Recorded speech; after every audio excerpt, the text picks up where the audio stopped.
இந்த சட்டத்தை இன்னும் ஒரு 4 வருஷம் கழிச்சு போடுவீங்களான்னு பாக்கலாம்.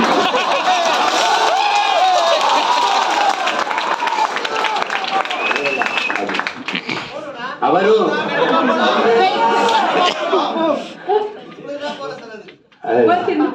அதான் அது வந்து அவருக்கும் அவரும் புதுசா வந்து களத்தில் நிற்கிறாரு.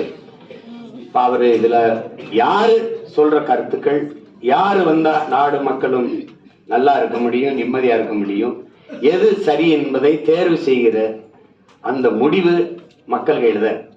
நம்ம வந்து இது நீங்க செய்யுங்க அதை செய்யுங்கன்னு சொல்ல முடியாது. என்னதான் இலையில சாப்பாடு பரிமாறினாலும் எதை சாப்பிடணும் எதை நிராகரிக்கணும் முடிவெடுக்கிறது சாப்பிடுறதுதான் முடிவெடுக்கணும்.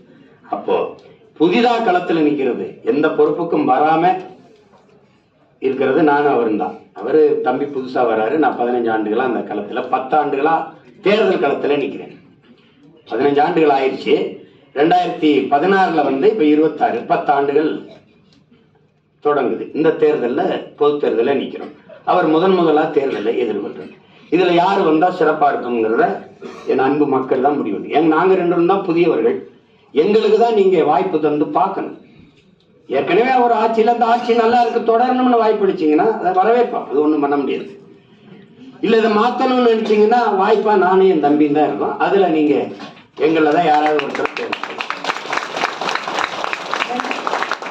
அதுல அவர் வெற்றி எனக்கு மகிழ்ச்சியா இருக்கும், என் வெற்றியும் அவருக்கு மகிழ்ச்சியா இருக்கும். ஏன்னா நான் வந்து நாட்டை இதுவரைக்கும் இருந்த ஆட்சி அளவுக்கு கேவலமா ஆட்சி செய்யற பிள்ளைகள் இல்ல.